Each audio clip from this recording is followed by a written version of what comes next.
Good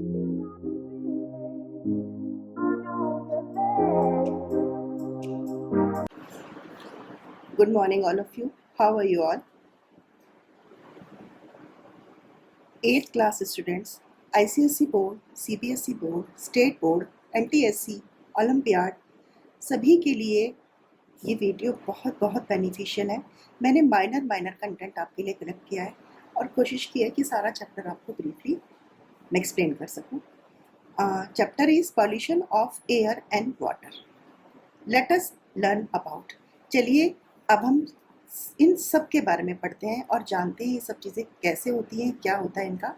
air pollution, water pollution, portable water, methods of water purification, ways to save water, ये सारे हमारे contents हैं जिनके बारे में हम अभी सारा पढ़ेंगे। कंसेप्ट मैप, हम इस चैप्टर में किस किस चीज़ों के थ्रू जाएंगे।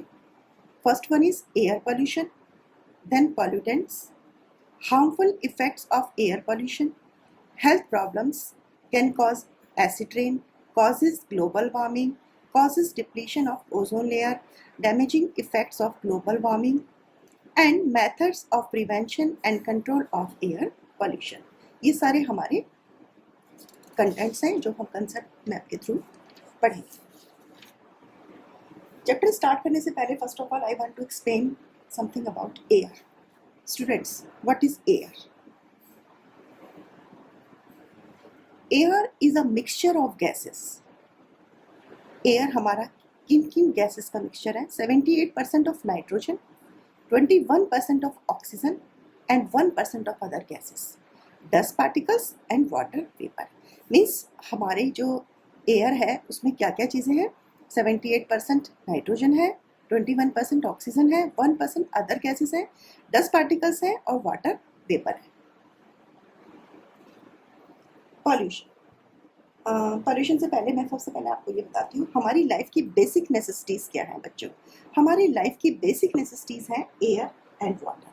ठीक है, no one can think of life without air and water. In spite of knowing the importance of these natural resources, man is continuously polluting them. हम नहीं जान पा रहे हैं कि हमारी जो बेसिक जो नीड्स है, हमारी बेसिक जो नेसेसिटी है वो एयर और वाटर है, और अगर हम उसको पॉल्यूट करेंगे तो हम कैसे सर्वाइव करेंगे। उन्हीं सब चीज़ों के लिए कौन कौन रिस्पॉन्सिबल हैं, किसके थ्रू ये सब पॉल्यूट होते हैं, वो हम अब इस चैप्टर में पढ़ेंगे। कौन कौन से ये हमारे नेचुरल रिसोर्सेज हैं बेटा। अब पॉल्यूशन क्या होता है? First of all I want to explain pollution. Contamination of natural sources like air and water by addition of harmful substances due to various human activities. Is it clear everyone?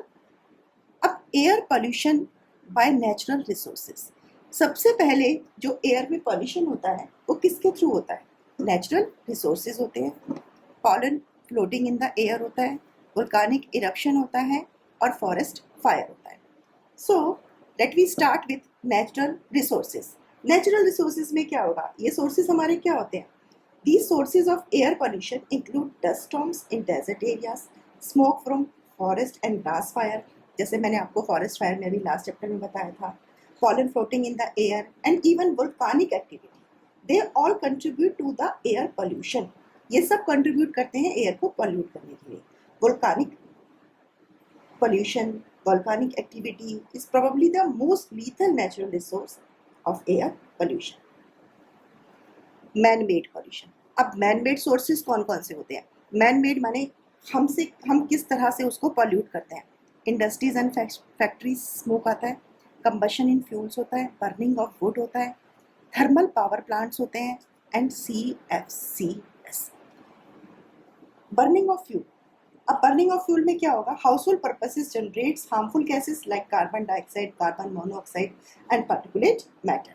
Industries में क्या होता है? Emit करती हैं harmful gases को like sulphur dioxide, chlorine and dust, and which also add to air pollute. ये industries और factories क्या करती हैं? स्मोक को रिलीज करती हैं, हार्मफुल स्मोक को या गैसेस को। कौन कौन से होते हैं वो? Sulphur dioxide, chlorine and dust. और ये सब किस में ऐड हो जाते हैं? एयर में, और फिर एयर क्या हो जाती है? पॉल्यूट हो जाती है। थर्मल पावर प्लांट्स ये भी क्या करते हैं? ये भी हार्मफुल गैसेस को रिलीज करते हैं like sulphur dioxide, chlorine radio active pollutants, chlorine तो नहीं बोलेंगे, sulphur dioxide and radio active pollutants. CFCs which are use in refrigerators. आपको पता है AC का ज़्यादा यूज़ नहीं करना चाहिए। AC क्लोरोफ्लोरोकार्बन, CFC को हम बोलते हैं क्लोरोफ्लोरोकार्बन्स। ये किस में यूज़ किए जाते हैं? रेफ्रिजरेटर्स में, एयर कंडीशनर्स में। मगर ये क्या करते हैं? ये रिलीज करते हैं हार्मफुल गैसेस, और वो क्या डैमेज करती है? हमारी ओजोन लेयर को, जो एटमॉस्फेयर में है उसको डैमेज कर देती है। There is a steep increase of particulate matter in the air as a result of the output of smoke, dust, and other solids from industrial activities. Is it clear, everyone? अब आप सबको ये तो पता चला कि पॉल्यूशन कैसे कैसे होता है, बट आपको अब ये भी पता चलना चाहिए कि पॉल्यूटेंट कौन होते हैं।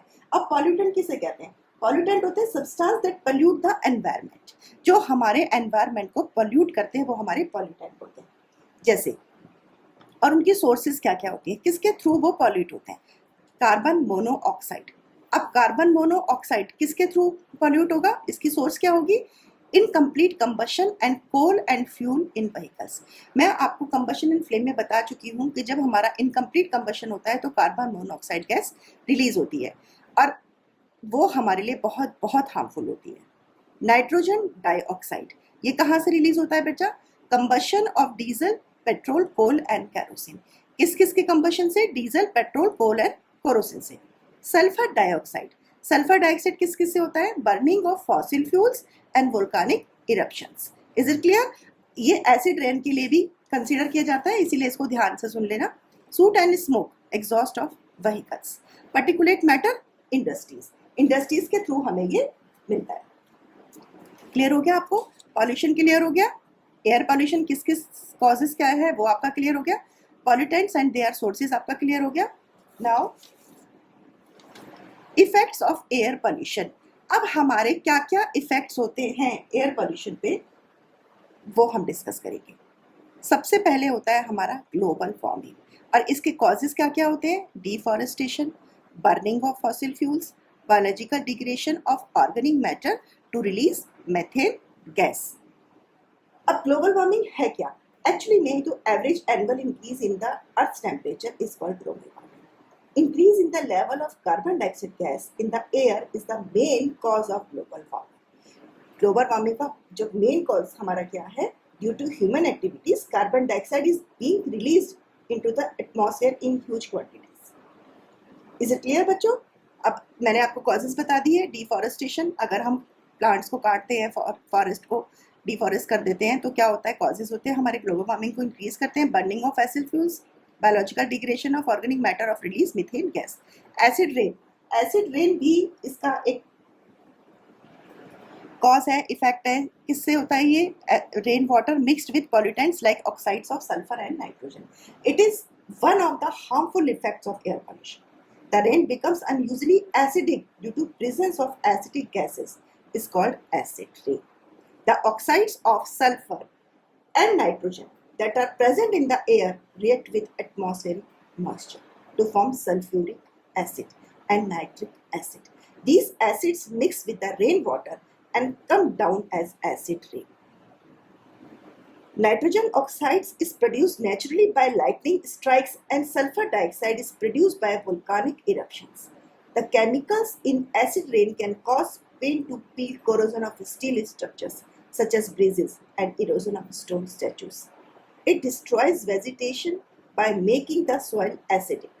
It affects the survival of aquatic plants and animals by making the water of lakes and ponds acidic. आया आपको समझ कितनी हार्मफुल है ये? आपके एक्वेटिक एनिमल्स को, जब रेन वाटर आपकी सीज में जाएगी तो क्या होगा? एक्वेटिक एनिमल्स के लिए क्या होगा? लैक ऑफ ऑक्सीजन हो जाएगा और उनका सर्वाइव करना बहुत मुश्किल हो जाएगा। ये सारा वेजिटेशन को, क्योंकि सॉइल को क्या कर देगी? ये एसिडिक कर देगी। आपने क्रॉप प्रोडक्शन में पढ़ा था ना, हमको फर्टिलाइज वाली सॉइल चाहिए होती है। जब ये सॉइल को एसिडिक कर देगी तो किस तरह से क्रॉप प्रोडक्शन होगा? क्रॉप भी हमें नहीं मिलेगा।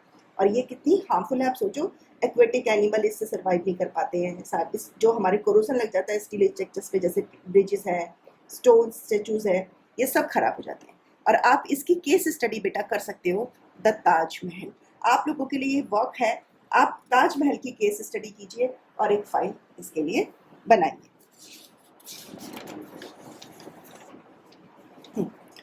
Next one is depletion of ozone layer due to excessive use of CFC rays. अभी हमारे इफेक्ट्स ही चल रहे हैं। फर्स्ट इफेक्ट मैंने आपको क्या बताया, ग्लोबल वार्मिंग, उसके कॉजेज मैंने आपको बताए। सेकेंड स्टेप था हमारा एसिड रेन, और इसका इफेक्ट में क्या था, सल्फर और नाइट्रोजन। नेक्स्ट वन आता है depletion of ozone layer due to excessive use of CFC sprays. अब इसमें क्या होता है, ये भी एक अलग से हार्मफुल इफेक्ट है एयर पोल्यूशन का। ये मोस्ट सीरियस एनवायरमेंटल इशू है बेटा at presently. Ozone layer is vitally important to life because it absorb harmful ultraviolet radiations. ये क्या करती है, जितनी भी अल्ट्रावायलेट रेडिएशंस होती है उनको ये क्या करती है, एब्जॉर्ब कर लेती है। और हम लोगों को अल्ट्रावायलेट रेज जो सन से आ रही होती है, जब ये एब्जॉर्ब कर लेती है तो हम लोगों को काफ़ी बीमारियों से ये सेव करती है, जैसे कॉज स्किन कैंसर हो गया, आई प्रॉब्लम्स हो गई। But human activities in the last several decades have produce chemicals such as CFCs। अभी मैंने आपको बताया क्लोरोफ्लोरोकार्बन, ये क्या करता है, रिलीज करता है एटमॉस्फेयर पे और कंट्रीब्यूट कर देता है depletion of this important productive layer. इसीलिए हमें AC का कम से कम यूज़ करना चाहिए बच्चों। अगर आपके घरों में AC है तो आप एक ही AC में कोशिश कीजिए, दिन में आप सभी एक ही रूम में बैठे। जितना कम आप इनका यूज़ करेंगे उतना ही हमारी ओजोन लेयर सेफ रहेगी। नेक्स्ट आता है हमारा हेल्थ प्रॉब्लम्स। इससे हमारी हेल्थ इश्यूज भी आ जाते हैं। कौन कौन से हेल्थ इश्यूज आते हैं बच्चों, इरिटेशन इन आइज, हमारी आंखों में इरिटेशन हो सकती है, हमें हेडेक हो सकता है, हमें ड्रोस सेंस हो सकती है, कोमा में जा सकते हैं, इवन डेथ भी हो सकती है। हार्ट रिलेटेड प्रॉब्लम्स हो सकती हैं। ये कार्बन मोनोऑक्साइड से क्या क्या हुई, irritation in eyes, headache, drowsiness, coma, even death. आपका ये एक क्वेश्चन भी बन सकता है इस पर बेस्ड। सूट से हमें क्या हुई, heart related problems. Breathing problem किससे हुई, sulphur and oxides of nitrogen. Is it clear बेटा। आपकी हेल्थ प्रॉब्लम्स किस किस की, रेस्पिरेटरी प्रॉब्लम्स हो सकती हैं, suspended particulate matter present in air can cause irritation in eyes हो सकता है। इज इट क्लियर बेटा। नेक्स्ट इज प्रिवेंशन, किस तरह से हम इसको प्रिवेंट कर सकते हैं। Air pollution can be reduce to a great extent in the following ways, by using clean fuels. हम बाय यूजिंग क्लीन फ्यूल्स, अगर हम क्लीन फ्यूल्स को यूज करते हैं, कंप्रेस्ड नेचुरल गैस या फिर अनलीडेड पेट्रोल, तो भी हम इससे सेफ हो सकते हैं। By getting an exhaust of vehicles checked regularly, by installing tall chimneys in factories, electrostatic precipitators should be used to reduce solid particulate matter. Is it clear? By using alternative source of energy, कौन सी, जैसे wind energy, solar energy, hydro energy, अगर हम इनका use करते हैं alternate में तो भी हम प्रिवेंट कर सकते हैं अपने एयर पॉल्यूशन को। हमें प्लांटिंग करनी चाहिए ट्रीज को, ज़्यादा से ज़्यादा हमें प्लांट लगाने चाहिए by planting trees and nurturing the ones already present. Plants help to make the air clean, और प्लांट क्या करेगा, हमारे एयर को पॉल्यूट होने से बचाएगा।